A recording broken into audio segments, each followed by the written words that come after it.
जो अगला सवाल है वो है सूक्ष्म जीव चैप्टर 3 से संबंधित है और इससे हम लोग सारे एमसीक्यूज करेंगे जो आपके बोर्ड एग्जाम में इंपॉर्टेंट होंगे। तो फ्रेंड्स, अगर आप लोग देख रहे हो तो प्लीज़ मेरे चैनल को सब्सक्राइब कर लो प्लीज़।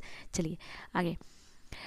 1 नंबर, सूक्ष्म जीव को देखने के लिए किस यंत्र का प्रयोग किया जाता है। अगर हम सूक्ष्म जीव को देखने की बात करें तो याद रखिएगा हम लोग देखते हैं सूक्ष्मदर्शी थे, क्या बोलते हैं इसको, सूक्ष्मदर्शी को माइक्रोस्कोप। ठीक है, चलिए नेक्स्ट है 2 नंबर, सूक्ष्म जीव कहाँ पाए जाते हैं। सूक्ष्म जीव जल में, हवा में, मिट्टी में, सब में पाए जाते हैं। सूक्ष्म जीव छोटे छोटे जीव होते हैं जो हम छोटी छोटी और प्यारी प्यारी आंखों से, खुले आंखों से नहीं देख सकते, इसके लिए हमें सूक्ष्मदर्शी की आवश्यकता होती है। ब्रेड, जिसको डबल रोटी कहते हैं, या इडली फूल जाती है।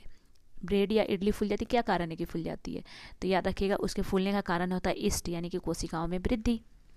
चलिए नेक्स्ट होता है क्वेश्चन नंबर 4। यहाँ सूक्ष्म जीवों द्वारा होने वाले रोग, ऐसे रोग जो एक संक्रमित व्यक्ति से स्वस्थ व्यक्ति में वायु, जल, भोजन या कायिक संपर्क द्वारा फैलते हैं, उसे क्या कहते हैं। यानी कि अगर मैं बीमार हूँ और मेरे कारण दूसरे को भी बीमारी हो जाए, तो चाहे वो हवा से, पानी से, जल से, कपड़े से, या बीमार व्यक्ति के किसी भी चीज़ को यूज़ करने से होता है, तो याद रखिएगा उसको संचरणीय रोग कहते हैं। और जैसे कोरोना तो ऐसा रोग है जिसमें क्या बताएं, अब वो तो हवा में फैल रहा है, हवा से हवा में फैल रहा है, तो वो भी क्या है, एक तरह का संचरणीय रोग भी बोल सकते हैं, है ना। चलिए, बिल्कुल कोरोना में बच के रहिए, और कोरोना ही क्यों, हर बीमारी से बच के रहने के लिए खुद को स्वस्थ रखिए और अच्छे से रखिए, योगा एक्सरसाइज किया कीजिए। चलिए नेक्स्ट है 5 नंबर, बीमारी पैदा करने वाले सूक्ष्म जीवों को नष्ट करने या उनकी वृद्धि को रोक देने का काम करने वाली औषधि कौन है, तो प्रतिजैविक है। क्या है, प्रतिजैविक, जो किसी भी बीमारी पैदा करने वाले सूक्ष्म जीवों को नष्ट करने या उनकी वृद्धि को रोक देने में बहुत ज़्यादा काम करती है। नेक्स्ट है अलेक्जेंडर फ्लेमिंग ने 1928 में सबसे पहले किस प्रतिजैविक की खोज की थी, तो याद रखिएगा अलेक्जेंडर फ्लेमिंग ने जो खोज की थी वो था पेनिसिलिन। नेक्स्ट है यहाँ पे 7 नंबर, पोलियो का कारक कौन है, तो पोलियो का अगर कारक पूछा जाए तो वो है वायरस। नेक्स्ट क्वेश्चन नंबर 8, निम्न में से कौन सा एक प्रतिजैविक है, तो याद रखिएगा स्ट्रेटोपोमाइसिन जो है वो क्या है, एक तरह का क्या है, प्रतिजैविक है। नेक्स्ट है क्वेश्चन नंबर 9, ईस्ट का उपयोग किसके उत्पादन में किया जाता है, तो याद रखिएगा ईस्ट का उपयोग जो किया जाता है किसके उत्पादन में, अल्कोहल के उत्पादन में, ठीक है, जिसको बोलते हैं वाइन। नेक्स्ट है क्वेश्चन नंबर 10, प्रथम चेचक के टीके की खोज किसने की थी, तो एडवर्ड जेनर ने की थी, याद रखिएगा। चलिए आगे देखते हैं।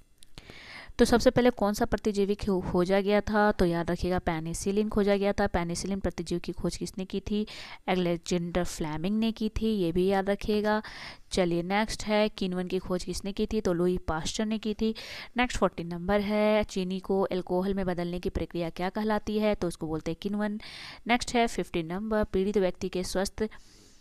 व्यक्ति से स्वस्थ व्यक्ति में एड्स फैल जाता है, कैसे फैलता है, तो खून चढ़ाने से फैलता है। नेक्स्ट है क्वेश्चन नंबर 16, संचरणीय रोगों का सबसे मुख्य कारक क्या है, घरेलू मक्खी। और नेक्स्ट आपका क्वेश्चन है हैजा किसके द्वारा होता है, तो हैजा जो होता है वो जीवाणुओं के द्वारा होता है। नेक्स्ट क्वेश्चन नंबर 18, मनुष्य में वायरस द्वारा होने वाला कौन सा एक सामान्य रोग है, तो याद रखिएगा वो है पोलियो। नेक्स्ट है क्वेश्चन नंबर 19 जो है, मनुष्य में जीवाणु द्वारा होने वाला एक सामान्य रोग कौन सा है, तो वो है टाइफाइड। नेक्स्ट है क्वेश्चन नंबर 20, मलेरिया रोग किस जीव के काटने से होता है, तो ये होता है मच्छर के काटने से। और नेक्स्ट आपका है 21, मलेरिया परजीवी का वाहक है, तो याद रखिएगा मादा एनाफ्लीज मच्छर, ठीक है, मादा एनाफ्लीज मच्छर। दूध को दही में परिवर्तित करने वाला सूक्ष्म जीव है, तो याद रखिएगा अगर दूध से दही बनाया जाए तो वो कहलाता है, उसमें कौन सा जीव पाया जाता है, लैक्टोबैसिलस।